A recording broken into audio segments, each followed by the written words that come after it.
Alors on est le 7 décembre, donc la préparation hivernale a bien avancé. Et donc je vais vous donner un petit peu la stratégie de la préparation par rapport à l'événement des Jeux de cet été. Donc en fait, initialement, j'avais prévu de faire une grosse charge de travail, beaucoup de physique, beaucoup de musculation, de courses, etc. pour se sentir fort à la fin de l'année, l'été.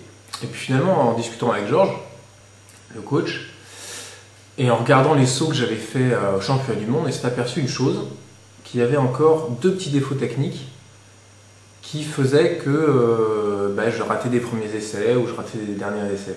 Alors le premier défaut, c'est que j'ai tendance à basculer à la fin de la course. Donc c'est-à-dire à venir un peu plonger en avant. Et donc à chaque fois que je fais ça, je retombe sur mes barres. Et le deuxième défaut, c'est que j'ai tendance à écarter un peu le bras gauche comme ça, ce qui fait que ça me fait quitter la perche et pivoter, faire des vrilles au-dessus de la barre.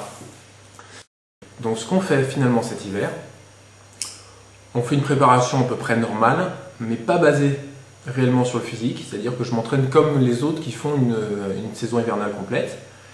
Et par contre, je vais profiter d'un état de forme un petit peu pendant l'hiver pour vraiment travailler techniquement ces points précisément. Donc ça va me demander beaucoup plus de concentration pendant les entraînements. Comme ça, le but c'est aussi de garder de la fraîcheur à la fin de l'hiver. Donc couper moins longtemps fin février, début mars. Et comme ça, rattaquer en mars avec déjà une partie des défauts corrigés, des défauts techniques, et pouvoir enquiller là sur un bon programme physique qui nous amènera aussi juste en août. Quand les préparations sont longues, comme ça, c'est dur au niveau psychologique de tenir toute une année de préparation de physique.